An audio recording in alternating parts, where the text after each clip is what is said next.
Check करिए।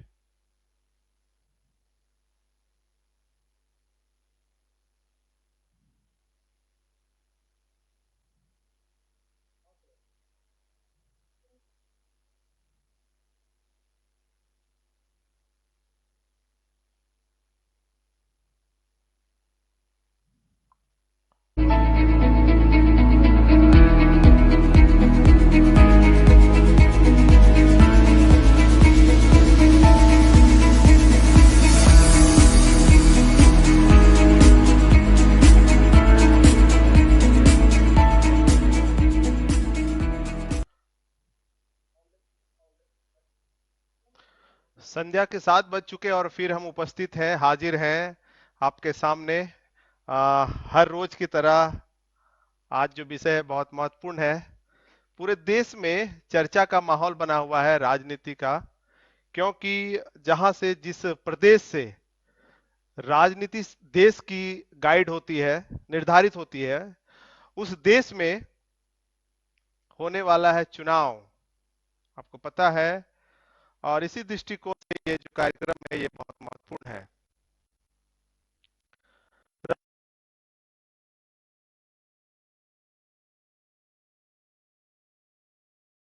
राजनीति की समझ क्या होनी चाहिए, ये सारी चीज हम जानने का और समझने का प्रयास करेंगे।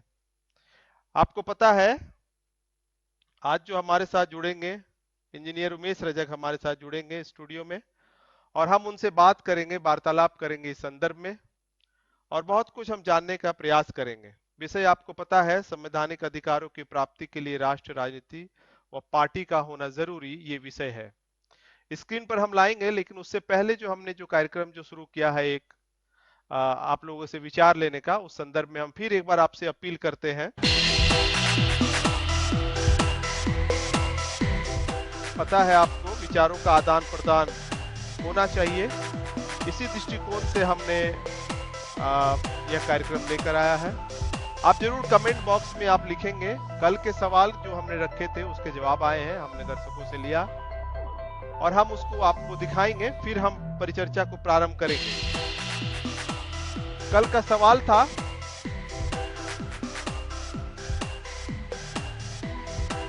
बहुत ही महत्वपूर्ण सवाल था कल का, जो सबको, हम जितने भी साथी हैं उनको समझना चाहिए, जानना चाहिए कि बाबा साहब ने, कल का सवाल था, बाबा साहब ने चावदार तालाब सत्याग्रह से दुनिया को क्या संदेश दिया। बाबा साहब ने चावदार तालाब सत्याग्रह से दुनिया को क्या संदेश दिया, और हमारे साथियों ने उसमें हमें विचार भी प्रस्तुत किया, हम उसको आपके सामने ला रहे हैं। जो विचार हमारे साथियों ने दिया वो आप सुनिए जरूर, और आज का जो सवाल है उसका भी आप जवाब दीजिए। चौतालाब में पानी पीने का आंदोलन और कालाराम मंदिर में जो पूजा करने के लिए जाने का आंदोलन जो चलाए थे, वो वास्तव में वो पानी पीने का आंदोलन नहीं था, वो प्रतिनिधित्व का अधिकार लेने के लिए अंग्रेज का शासन था। अंग्रेज प्रधानमंत्री को वो साबित करने के लिए कि हम हिंदू नहीं है, हिंदू में हमें प्रतिनिधित्व हिंदू धर्म से हमको नहीं मिलता है। जबकि उस समय मुस्लिम लीग भी अपने धर्म के आधार पर वो प्रतिनिधित्व का अधिकार ले रहे थे।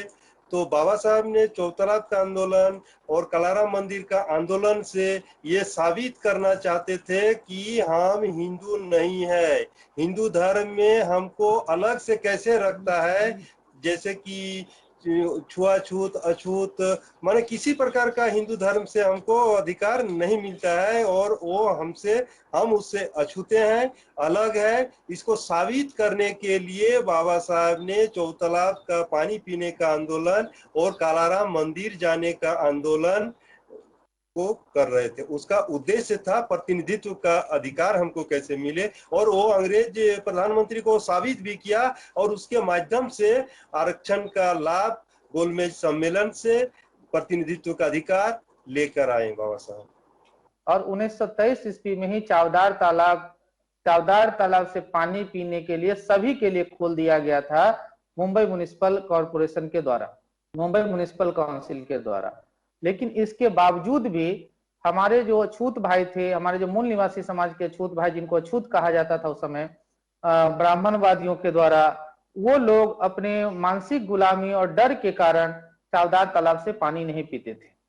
और भारत में एक आजादी का आंदोलन जोर पकड़ रहा था कि हमको विदेशी शासन नहीं चाहिए, हमको अपना शासन चाहिए, हमारे लोगों का शासन चाहिए। तो बाबा साहब अम्बेडकर ने पूरी दुनिया को ये बताने के लिए कि भारत में अंग्रेजों का शासन तो चल रहा है, लेकिन सामाजिक आंदोलन पर ब्राह्मणवादियों का ही कब्जा है, भले देश पर शासन अंग्रेज कर रहे हैं। तो आज न कल अगर अंग्रेज यहाँ से चले भी जाएंगे तो भारत का जो मूल निवासी समाज है, जिसको शूद्र और अछूत बना के रखा गया है, उनके हक अधिकार अंग्रेजों के जाने के बाद भी नहीं मिलेंगे। तो उस दिशा में भी पूरी दुनिया के लोगों को ध्यान आकर्षित करने के लिए बाबा साहब अम्बेडकर ने चावदार तालाब में पानी पीने का आंदोलन चलाया। ये सिर्फ पानी पीने की लड़ाई नहीं थी, ये उस हक की लड़ाई थी कि हर मानव को जो इस धरती पे पैदा हुआ है उसको जन्म और रंग के आधार पर कोई भी चीज में भेदभाव नहीं किया जा सकता। और हम लोग वहां, इससे पहले जो मनुस्मृति के कानून के आधार पर जो सामाजिक व्यवस्था थी भारत में, भले शासन अंग्रेजों का था, तो वहां पे अछूतों को हर जगह जाने का, हर जगह खाने का, हर जगह उठने बैठने का अधिकार नहीं हुआ करता था। तो उस अपने अधिकार को प्राप्त करने के लिए और मानवीय गरिमा को स्थापित करने के लिए और दुनिया को ये दिखाने के लिए कि देखिए इस भारत में सामाजिक व्यवस्था में कुछ लोगों का प्रभुत्व है एक बहुसंख्यक आबादी पर जो अछूत और शूद्र में आते हैं, तो वो दुनिया को बताने के लिए इस चावदार तालाब में पानी पी लेने का आंदोलन बाबा साहब ने चलाया। बाबा साहब ये पूरी दुनिया को बताना चाह रहे थे कि हमारे मूल निवासी जो है वो हिंदू नहीं है और समाज में बहुत सारा छुआछूत, पाखंडवाद, अंधविश्वास फैला हुआ है, जिसके कारण बाबा साहब जो है महाराष्ट्र के नासिक में महार तालाब पर पानी के पीने के लिए भी आंदोलन किया। और आज भी हमारे समाज को इस चीज की जानकारी नहीं है, वो अपने आप को हिंदू कहते हैं लेकिन हिंदू वास्तव में नहीं है। और हमारे जो है जो भी समाज के लोग हैं वो सब मूल निवासी हैं, जो ओबीसी, एससी, एसटी और माइनॉरिटी के लोग हैं। तो हम परिचर्चा को शुरू करते हैं। ये थे हमारे जो साथी जिन्होंने हमें वो जो कल का सवाल था उस पर हमें अपना विचार दिया। अब हम शुरू करते हैं आज की परिचर्चा। सर आपका पीछे का कैमरा चल रहा है, उमेश रजक सर।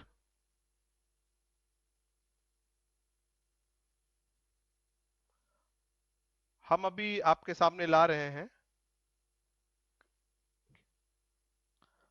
आज का जो विषय है वो आपके सामने स्क्रीन पर है। संवैधानिक अधिकारों की प्राप्ति के लिए राष्ट्रीय राजनीति व पार्टी का होना जरूरी। संवैधानिक अधिकारों की प्राप्ति के लिए राष्ट्रीय राजनीति व पार्टी का होना जरूरी।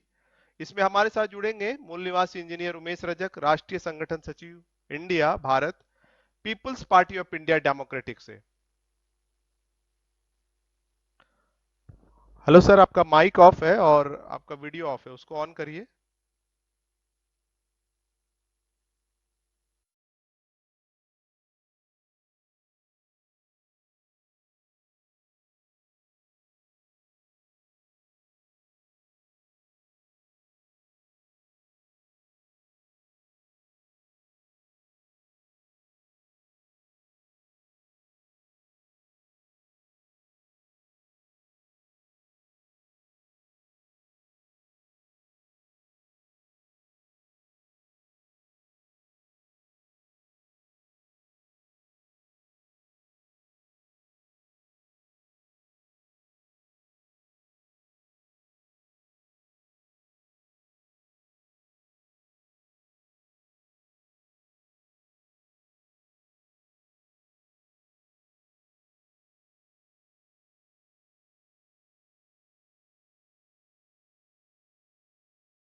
राजनीति, राष्ट्रीय राजनीति और राष्ट्रीय पार्टी, तीन शब्द उसमें जुड़े हुए हैं सर। एक तो संवैधानिक अधिकार, फिर राष्ट्रीय राजनीति और फिर राष्ट्रीय पार्टी।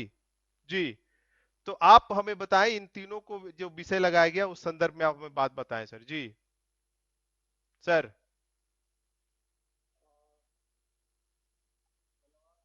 जी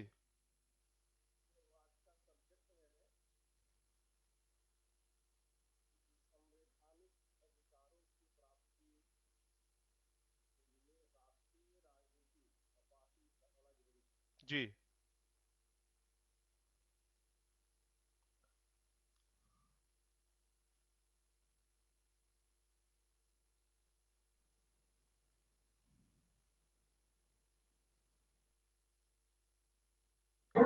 जी हाँ हेलो। बोलिए सर। जी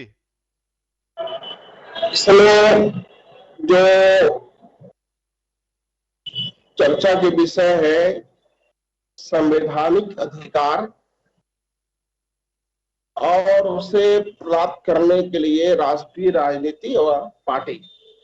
हम्म तो सबसे पहले ये अधिकार क्या है, इसकी परिभाषा।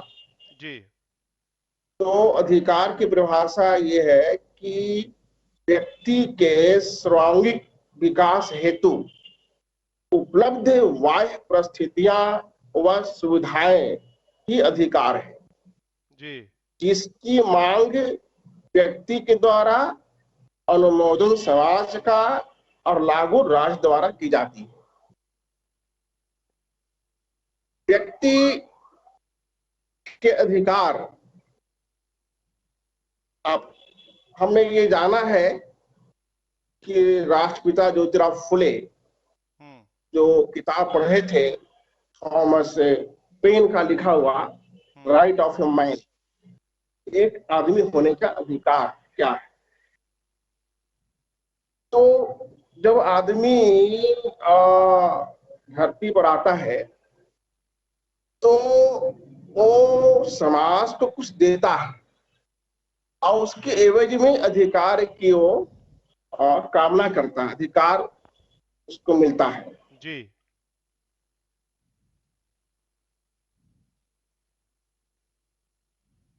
तो इस एंगल से हर एक व्यक्ति का अपना एक प्राकृतिक और संवैधानिक अधिकार है। संवैधानिक अधिकार वो अधिकार जो संविधान द्वारा प्रदत्त की गई है। हम्म भारत के परिप्रेक्ष्य में जो संविधान लिखी गई, जी उस संविधान का को समझने के लिए ये समझना जरूरी है कि जिस सामाजिक पृष्ठभूमि में, इस बैकग्राउंड में भारतीय संविधान लिखी गई, उसकी महत्ता और उसकी सिग्निफिकेंस को समझने के लिए मनु के विधान यानी मनुस्मृति को ध्यान में रखना जरूरी है।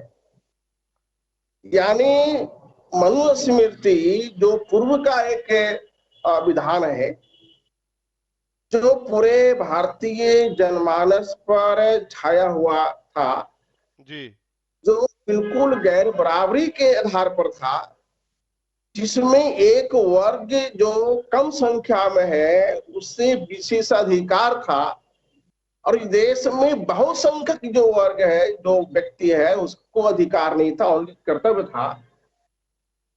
तो उसको मद्देनजर रखते हुए देश का संविधान लिखा गया। तो इस देश का संविधान जो लिखा गया, जी तो उस संविधान में अधिकार दिए गए, अधिकार बहाल किए गए,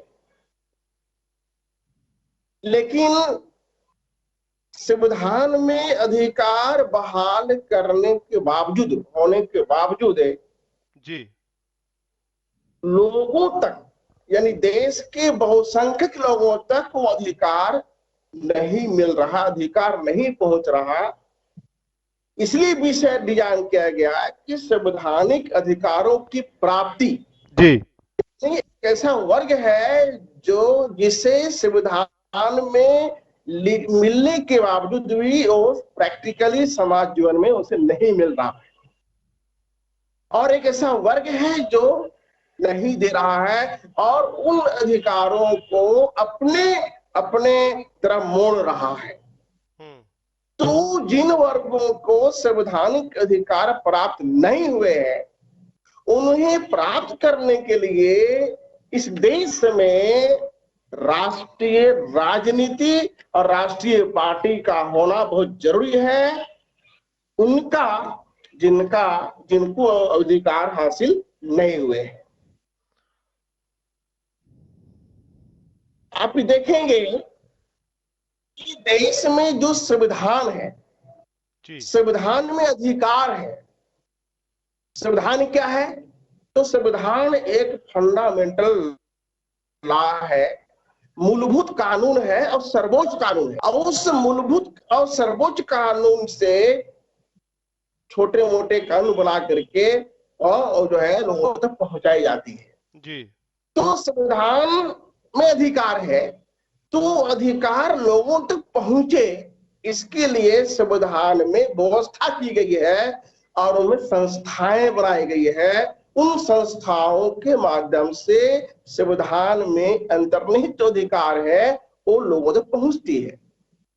3 तरह की संस्थाएं हैं जी, विधायिका, कार्यपालिका और न्यायपालिका। लेकिन चूंकि संस्थाएं अपने आप में संविधान लागू नहीं कर सकती, तो संस्थाओं में जो बैठे हुए लोग हैं, वो जो लोग वहां पदासीन हैं, वो उन संस्थाओं के माध्यम से संविधान में जो अधिकार है वो लोगों तक पहुंचाती है, जिसमें मुख्य काम है विधायिका का। क्योंकि विधायिका वो अंग है, वो संस्था है जहां कानून बनाई जाती है, जहां नीतियां बनाई जाती है। तो देश में जो विधायिका है जी, विधायिका पर जो कब्जा है, विधायिका में जो संसद होती है, विधानसभा होती है, तो संसद में 2 पक्ष है, एक सरकार पक्ष होती है, एक विपक्ष होती है, और दोनों मिला के बनती पार्लियामेंट बनती है। ये जो सरकार है, सरकार का जो रोल है वो संविधान के मुताबिक नीतियां बनाना और उन नीतियों को लागू करने के लिए संसद के द्वारा कानून बनाई जाती है, और वो कानून जो है, कानून के माध्यम से अधिकार लोगों तक पहुंचती है जी। तो इस देश में जिनकी सरकारें हैं, उन्हीं की संवैधानिक संस्थाओं पर कब्जा है, और जिनकी संवैधानिक संस्थाओं पर कब्जा है या पदासीन है, और संविधान लागू नहीं कर रही और लोगों को अधिकार उन तक नहीं पहुंचा रही, यानी उस मुताबिक नीति और कानून नहीं बना रही जी। यहाँ पर कंट्राडिक्शन है, विरोधाभास है कि संविधान में जो संविधान बोल रहा है कि अधिकार लोगों को मिलना चाहिए जी, लेकिन संवैधानिक संस्थाओं में जो बैठे हुए लोग हैं, उनका माइंड सेट बोल रहा है अधिकार नहीं देना है। हाँ। संविधान एक किताब है, किताब बोल रहा है कि अधिकार दो, लेकिन जो व्यक्ति बैठा है उसके माइंड बोल रहा है अधिकार नहीं दो। संविधान बोल रहा है दो, व्यक्ति बोल रहा है नहीं दो। जो व्यक्ति का माइंड सेट है जो बोल रहा है नहीं दो, वो माइंड सेट जो जिस समाज में पैदा हुआ है, जहां से उसका कल्चराइजेशन हुआ है, वो जहां से उसका माइंड सेट तैयार हुआ है, वो है मनुस्मृति, वो है गैर बराबरी की विचारधारा, गैर बराबरी की परंपरा से उसका माइंड सेट तैयार हुआ है। और जो माइंड है वो गैर बराबरी से भरा हुआ है, और माइंड जो गैर बराबरी से जो गाइड हो रहा है, वो बोल रहा है उसका माइंड कि इन्हें अधिकार नहीं मिलना चाहिए, इन्हें कर्तव्य के हाशिए पर रखना चाहिए, अधिकार नहीं देना चाहिए। सवाल ये है कि होना ये चाहिए था कि भाई जब नया संविधान बना, जब किताब बदल गए, तो देश का शासक जातियां भी बदलनी चाहिए जी। लेकिन किताब बदल गया, संविधान शासक जातियां वहीं की वही रहेंगी। जो पूर्व के कानून के मुताबिक, पूर्व के विधान के मुताबिक जो वर्ग शासन में था, वही नए संविधान लागू होने के बाद वही वर्ग, वही व्यक्ति शासन में आ गया जी। अब ये सवाल ये है कि अगर संस्थाओं में व्यक्ति को बदलना है, उन व्यक्तियों को पदासीन करना है जिन्हें अधिकार चाहिए, इसका मतलब है कि सरकार बदलनी होगी, सरकार खुद की बनानी होगी, उनकी सरकार बदलनी होगी, खुद की सरकार बनानी होगी। अब ये सरकार जो बनानी है, तो 85% की सत्ता सरकार राज्य से लेकर केंद्र तक खुद के बूते होना जरूरी है। जब तक खुद के बूते उनकी सरकार नहीं होगी, तब तक वो संविधान में जो अधिकार है वो लोगों तक नहीं पहुंचेगी जी। सरकार बनाने के लिए राजनीति करनी है, राजनीतिक मामला है। तो राजनीतिक जो देश में राजनीतिक जो है, राजनीति के बारे में जो इन्वायरमेंट है, जो माहौल है, एक तो राजनीति के बारे में नेगेटिव है, दुर्भावना है, सब कुछ करो राजनीति नहीं करो, जबकि राजनीति से ही वो सरकार बनेगी, सरकार से ही संवैधानिक संस्थाओं में लोग जाएंगे, और संवैधानिक संस्थाओं में जाने के बाद ही वो अधिकार हमें हासिल होंगे जी। तो जिस कार्य से, जिस तरीके से अधिकार हासिल होने हैं, वो है राजनीति।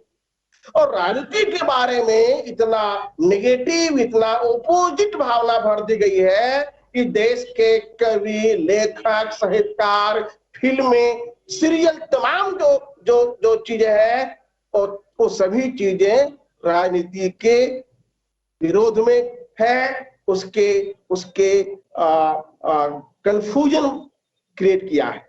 जबकि बाबा साहब अम्बेडकर ने कहा कि जो कुछ भी तुम्हें हासिल हुआ है और राजनीति से हासिल हुआ है। लगेगा कहा कि तुम्हारी मुक्ति तीर्थ यात्रा करने, व्रत रखने, भूखे रहने में नहीं है, तुम्हारी मुक्ति राजनीतिक अधिकारों में है, राजनीतिक सत्ता में। अब ये इतना इंपॉर्टेंट है राजनीति, तो राजनीति है क्या? लोग आमतौर पर कूटनीति को, फूटनीति को, या उसके कोई राज है उसको बोलता है राज, मतलब छिपी हुई बात है, उसको बोलता है राजनीति है। जबकि जो किताबी परिभाषा है, जो एकेडमिक जो डेफिनेशन है कि राज्य की नीति तय करने की प्रक्रिया राजनीति है जी। राजनीति की एक और परिभाषा है कि राजनीति वह क्षेत्र है जहां मूल्यवान संसाधनों, यानी वस्तुओं, सेवाओं, अवसरों और लाभों के वितरण हेतु परस्पर विरोधी मांगों के बीच समाधान के उपाय ढूंढे जाते हैं।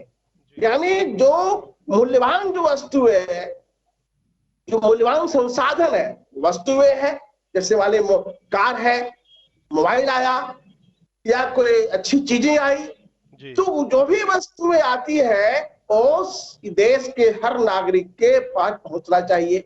अवसर है, सभी को अवसर मिलना चाहिए, सेवाओं में सबको अवसर मिलना चाहिए। और जो लाभ है, कोई अगर फैक्ट्री है, उसमें अगर कोई लेबर है और कोई मालिक है फैक्ट्री का, उन्होंने पैसा लगाया है, लेबर का श्रम लगा है, तो श्रम और पूंजी से जो लाभ पैदा हुआ है और लाभ में सबका हिस्सा होना चाहिए। अगर ये ऐसा है तो ये तो ऐसा क्षेत्र है जहां जहां मूल्यवान संसाधनों का माने वितरण होता है परस्पर विरोधी मांगों के बीच, यानी एक वर्ग बोलता है नहीं दो, एक वर्ग बोलता है हमें चाहिए।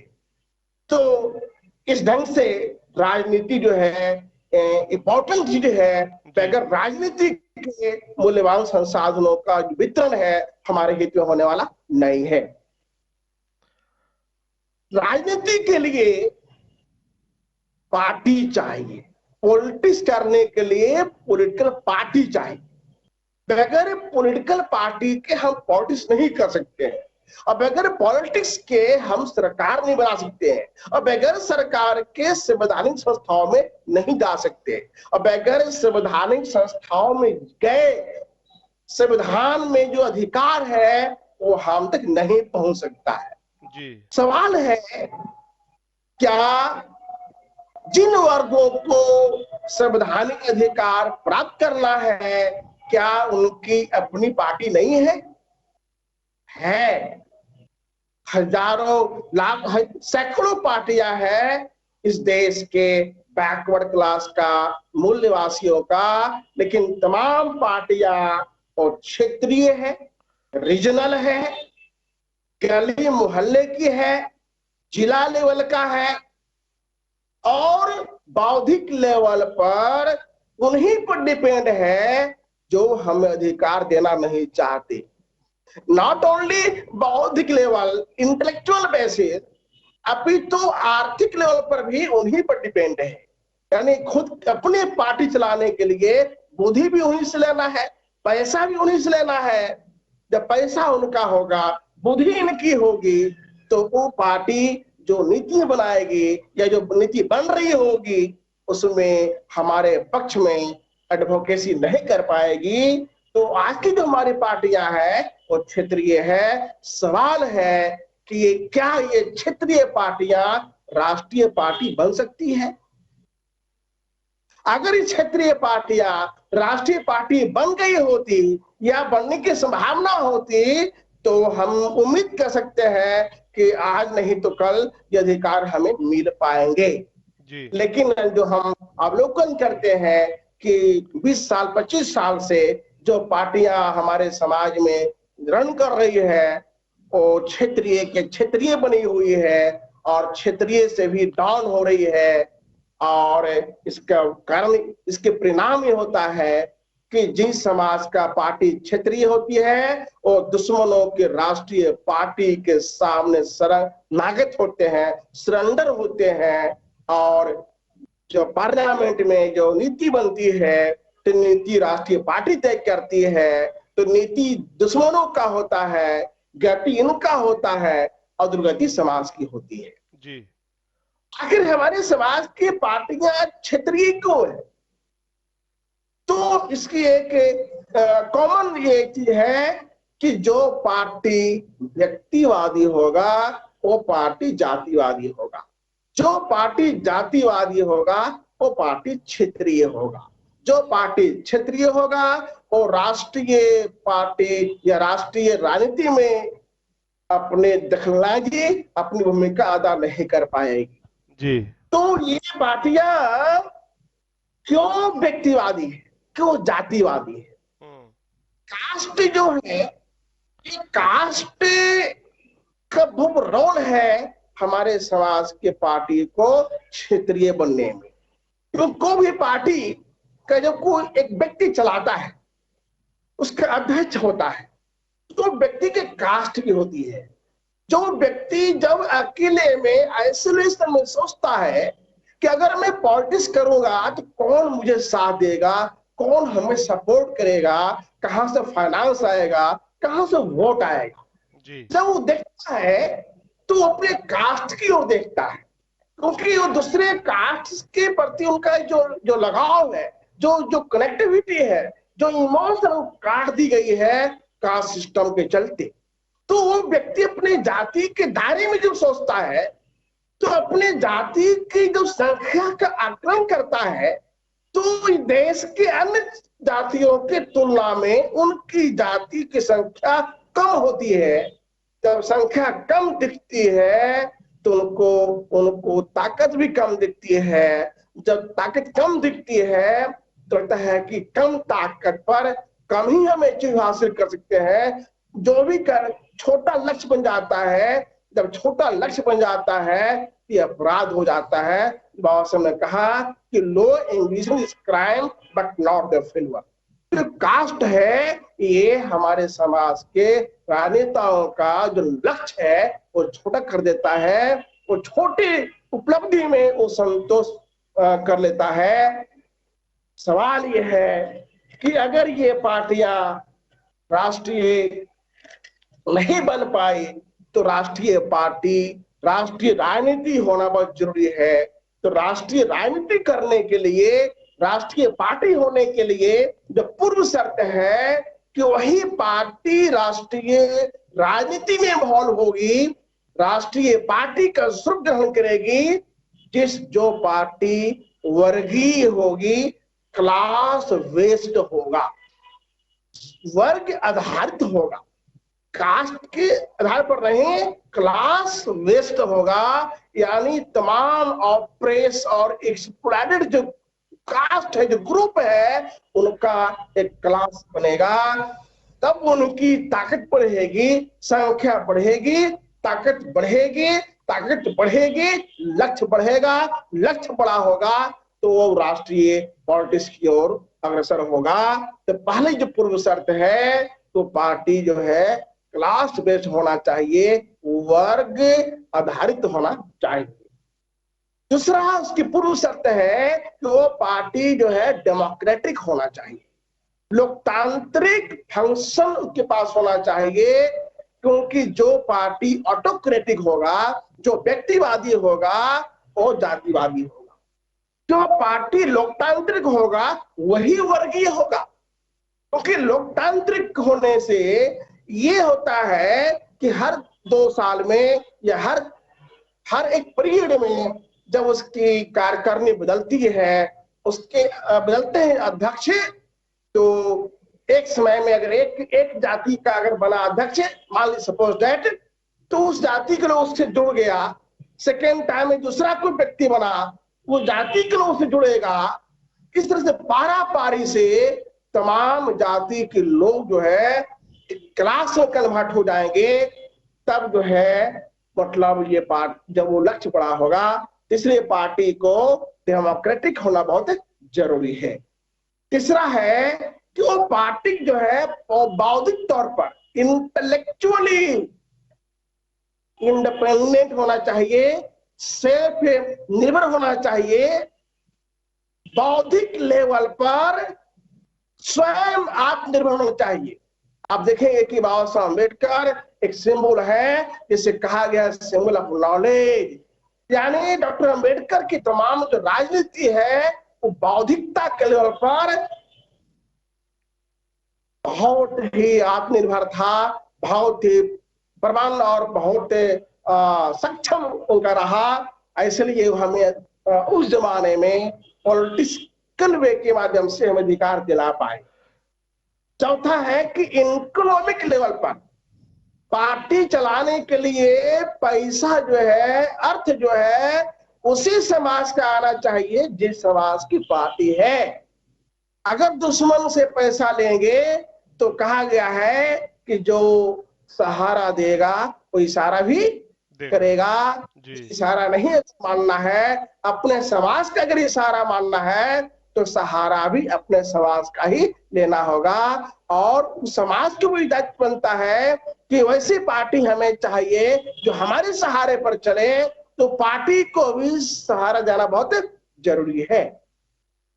आज एक कॉमन ऑब्जर्वेशन है, लोग ये कहते रहते हैं कि बैकवर्ड क्लास की पार्टी है, SC ST OBC की पार्टी है, पार्टी हमारी है, लेकिन नीति हमारे पक्ष में नहीं बन रही है। नीति बनती है अडवाणी के पक्ष में, नीति बनती है टाटा बिरला के पक्ष में।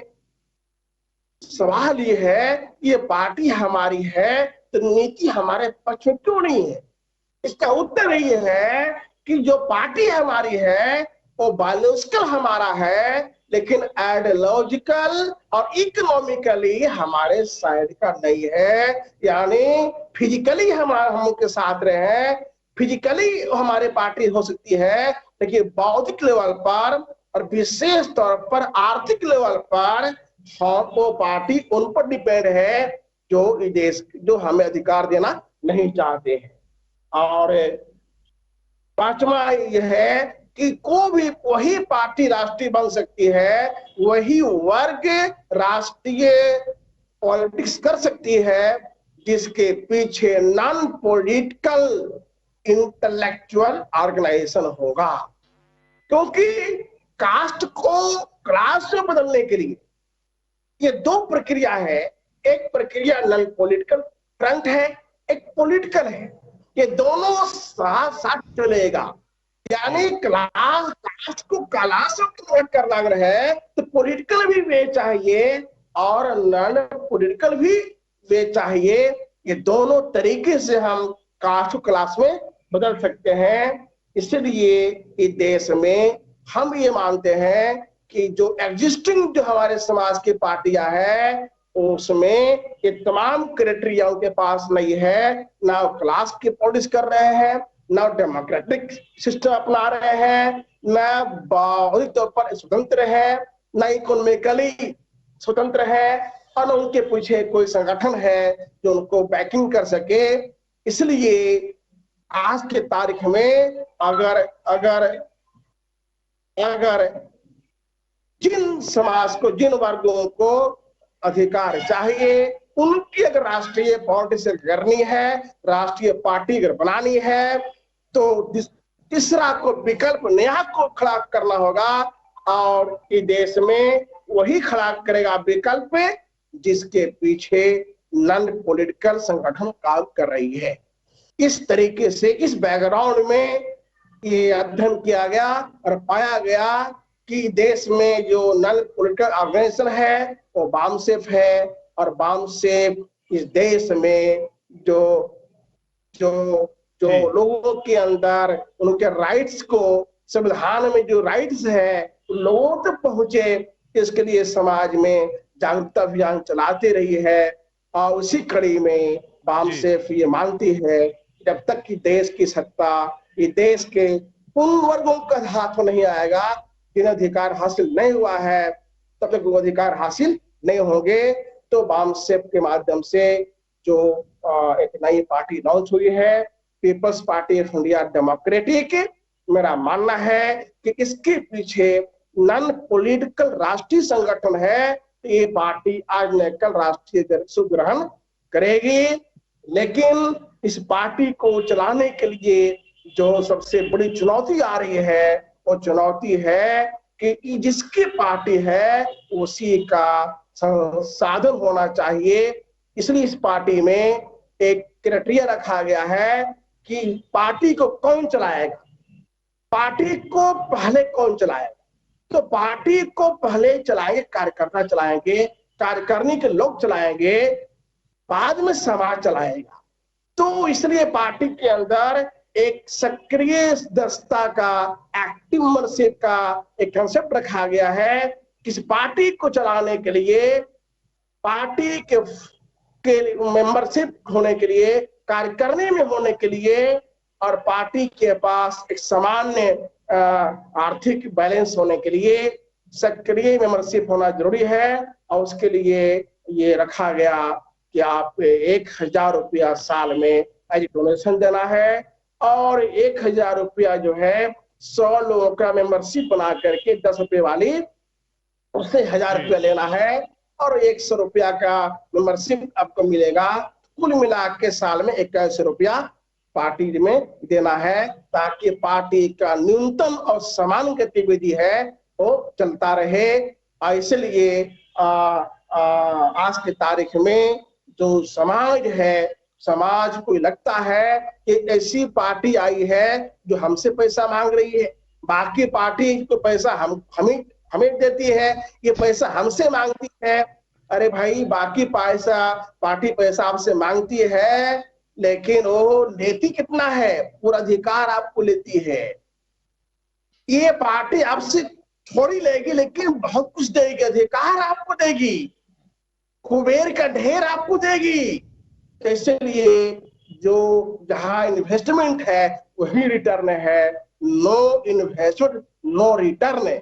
इसलिए मेरा मानना है कि इस पार्टी को चलाने के लिए जो हमारे समाज कर्मचारी वर्ग है, जो अधिकारी वर्ग है, तो यही कर्मचारी अधिकारी वर्ग है जिन्हें राजनीति से फायदा डायरेक्ट हुआ है और लॉस भी डायरेक्ट हो रहा है। और अगर हमारी सरकार बनती है, राष्ट्रीय सरकार बनती है, तो सबसे ज्यादा पहले फायदा कर्मचारी अधिकारी वर्ग को ही मिलने वाला है। इसलिए इस वर्ग के जो कर्मचारी अधिकारी वर्ग है उनको चाहिए कि अपने फैमिली में से, अपने रिश्ते नाते, अपने फैमिली, अपने भाई चाचा पत्नी को एक्टिव मेंबरशिप पे दिलाएं, ताकि पार्टी को मैन ह्यूमन रिसोर्स भी सप्लाई हो और फाइनेंशियल भी सप्लाई हो। तो इस ढंग से जब ये सक्षम वर्ग जो है, सक्षम वर्ग ही सक्षम पार्टी चला सकती है। जब सक्षम लोग चलाने में पार्टी को सक्षम हो जाएंगे, तो आम जो लोग हैं, सामान्य लोग हैं, उनके अंदर भी कॉन्फिडेंस पैदा होगा और वो लोग भी इस पार्टी को चलाने में अपनी भूमिका अदा करेंगे। तो ये जो विषय है कि लोग संवैधानिक अधिकारों की प्राप्ति के लिए कुछ सवाल है, हाँ, कुछ मुद्दे हैं। जैसे आपने जो बातें बताई उसी से संदर्भ में है, दो घटनाएं मैं आपके सामने रख रहा हूं। पहली जो बात है, यूपी में दोनों बैकवर्ड क्लास के जो बड़े लीडर हैं वो दोनों सत्ता से बेदखल हैं। एक तो ये मसला है। दूसरा ये है कि बिहार में मंडल के मसीहा जेल गए, सत्ता से भी बाहर हुए, और कल या परसों में जो उनका बर्थ जन्मदिन मनाने का जो एक तस्वीर आया है, बिल्कुल एकदम जिंदा लाश की तरह उनको छोड़ा गया जेल में, जो हालात बना हुआ है।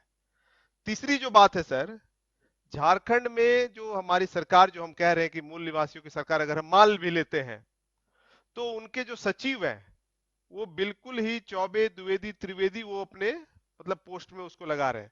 मतलब तीनों जो हमारी बिहार, झारखंड और यूपी की जो सत्ता है वो बिल्कुल हमारे बैकवर्ड क्लास के हाथों से निकलती हुई दिखाई दे रही है। जो एक उभार आया 90 के आसपास, अगर हम माने कि बैकवर्ड बाम सिर्फ के आंदोलन से जो परिवर्तन आया वो बिल्कुल अब नेगेटिव पॉइंट में जा रहा है, बिल्कुल घट रहा है। एक तो ये बात क्यों ऐसा हुआ ये आपको बताना है सर। दूसरा ये बात है, बोकारो में एक घटना घटी, मुझे सुन पा रहे हैं सर? सर मुझे सुन पा रहे हैं? हाँ सर, हेलो, मुझे सुन रहे हैं? हाँ, हाँ जी जी सर, बोकारो में एक घटना घटा। बोकारो स्टील प्लांट के अंदर एक विधायक ने, जो वर्तमान विधायक है, एक पदाधिकारी को किसी काम के कारण थप्पड़ मारा, थप्पड़ जड़ दिया, जो पूरा हाईलाइटेड हुआ। जो बुद्धिजीवी वर्ग है उनको ऐसा लगता है कि हम पदाधिकारी हैं तो हम जो है मतलब मेरा कोई कुछ नहीं कर सकता है, हमारे जो राजनीतिज है उससे हम ज्यादा पावर रखते हैं। लेकिन हर दृष्टिकोण में जिस काम के लिए ये लड़ाई हुई, चाहे थप्पड़ मारने का जो मामला आया, उसमें फिर विधायक ने वो काम करवा लिया और वो पदाधिकारी अपमानित हुआ। दोनों जो घटनाएं हैं उसका क्या रीजन है जी? एक जो पहला आपका ये है कि बिहार, यूपी, झारखंड में जो बैकवर्ड क्लास की पॉलिटिकल उभार हुआ 90 के दशक के बाद, तो आज 2020 से आते आते ये फिनिश की ओर बढ़ रहे हैं। यानी जो 90 के दशक में बैकवर्ड क्लासेस से पॉलिटिक्स और पॉलिटिशियन मजबूती से उभरे, इतनी मजबूती से उभरे कि इनकी आवाज में इतना दम कम था, इनके नारों में इतनी मजबूती था कि देश के द्विज वर्ग को, शासक जातियों को 2 किताब लिखना पड़ गया जी। एक किताब कृष्ण पटाख लिखा है राजनीति भारत शूद्रों का होगा। और एक और लिखा गया है कि Narasimha Rao is the last ब्राह्मण प्राइम मिनिस्टर, यानी भारत शूद्रों का होगा और नरसिंहा राव भारत का अंतिम ब्राह्मण प्रधानमंत्री होगा। जी। इतना भय दुश्मन के खेमे में चला गया।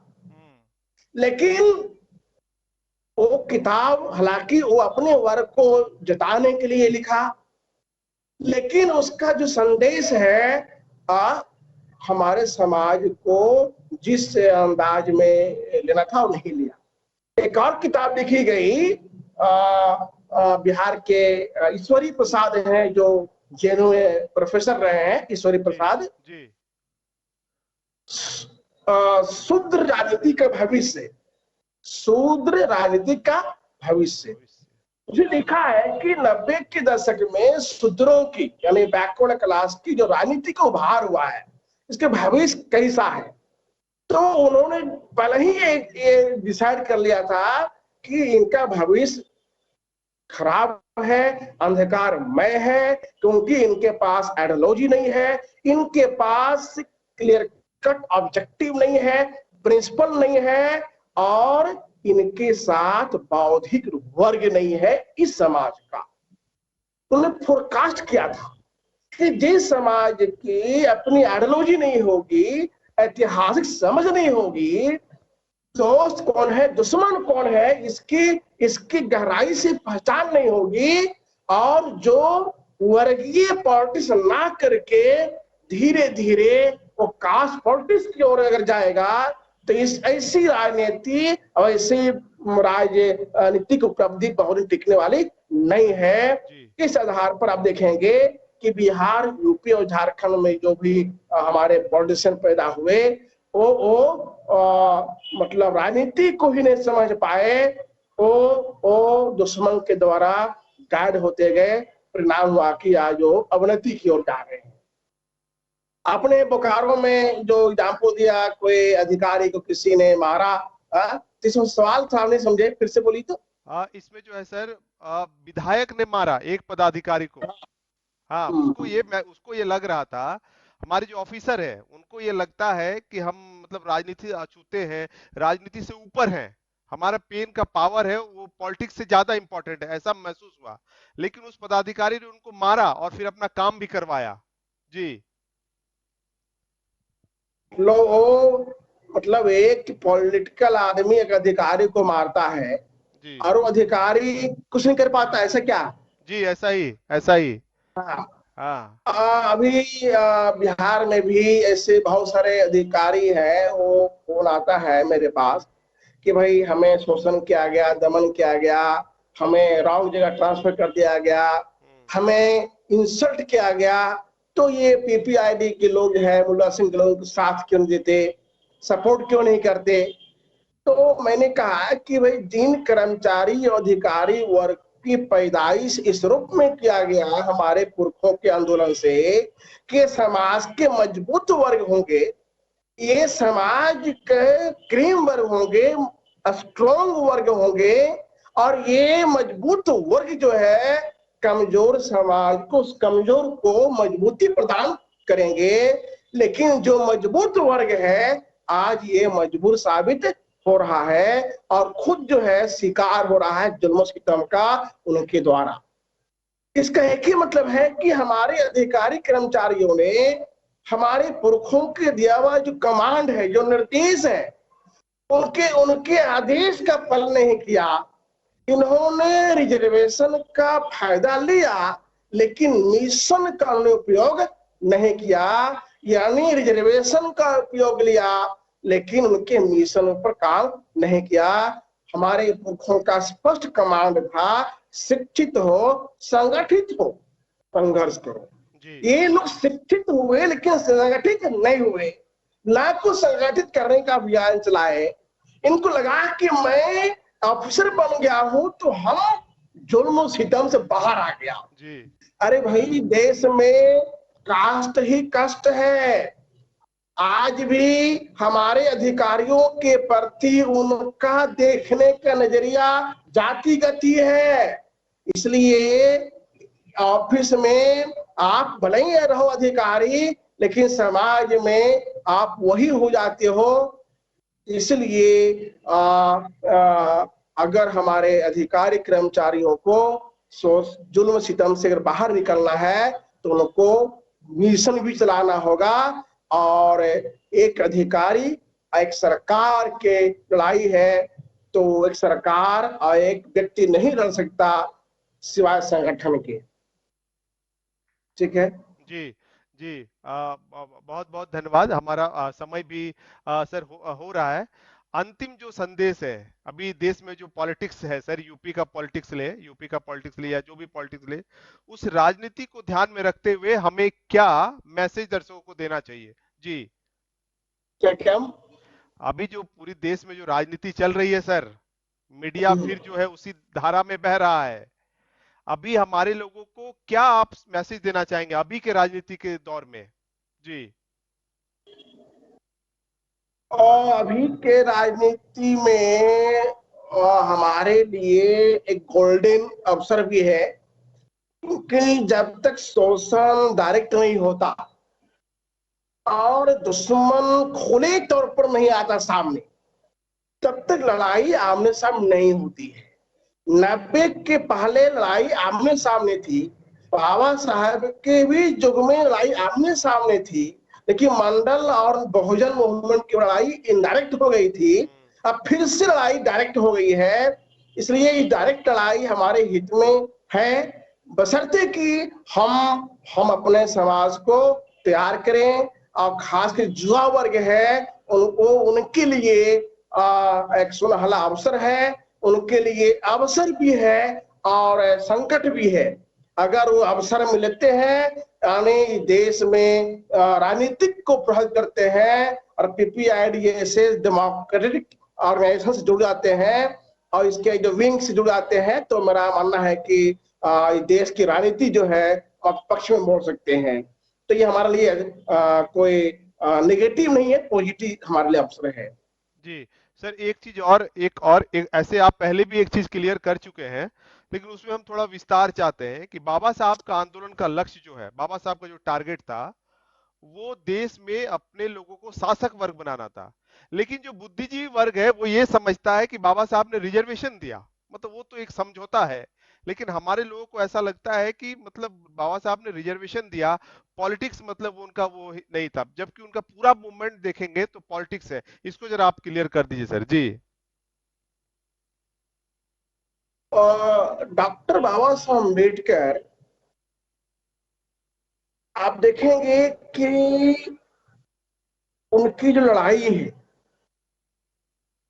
वो भारत के संपूर्ण दास्ता, यानी पूरे तमाम शोषितों के उद्धार के लिए।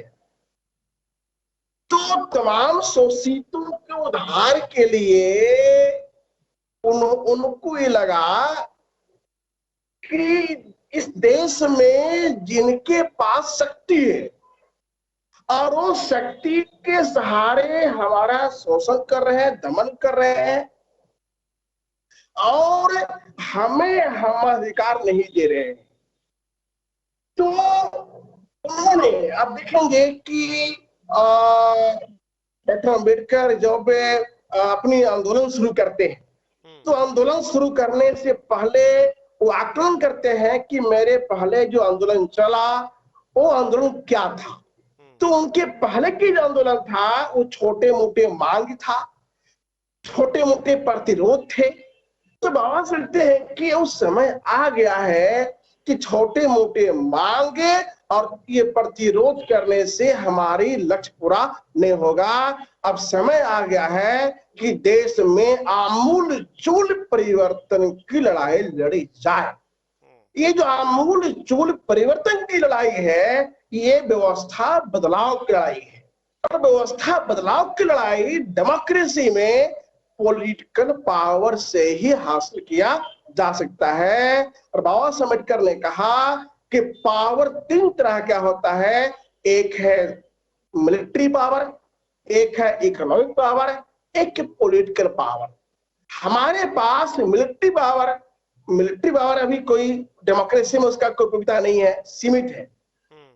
इकोनॉमिक पावर हमारे पास है नहीं, तो पॉलिटिकल पावर ही हमारे पास है जिसको हम अचीव कर सकते हैं, क्योंकि पावर को नष्ट करना है तो पावर चाहिए। Power destroy the power, power he power को नष्ट कर सकता है, और वो पावर है पॉलिटिकल पावर।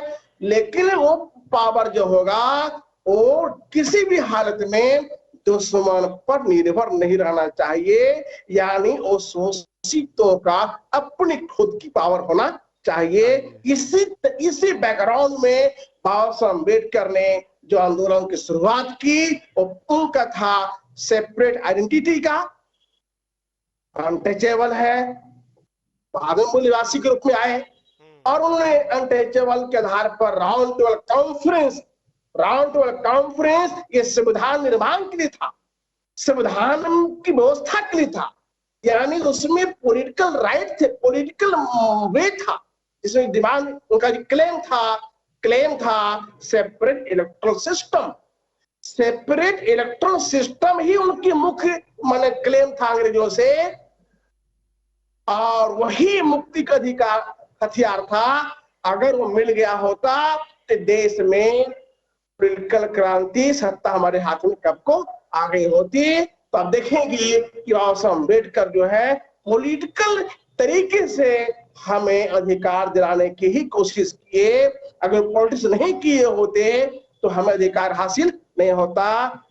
1936 में वो पार्टी खुद बनाते हैं, इंडिपेंडेंट लेबर पार्टी बनाते हैं।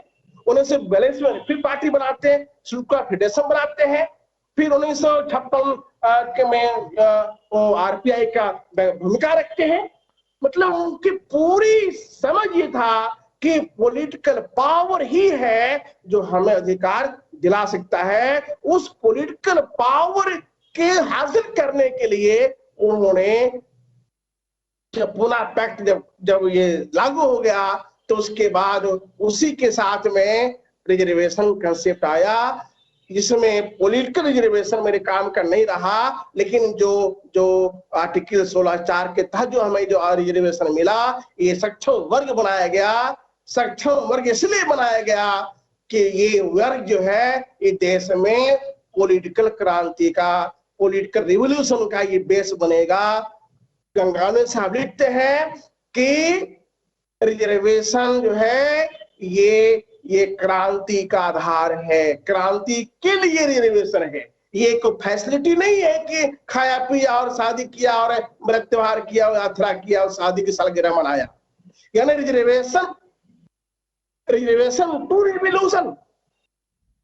अगर आप रिजर्वेशन से रिवॉल्यूशन की ओर नहीं जाएंगे तो रिजर्वेशन बचने वाली नहीं है।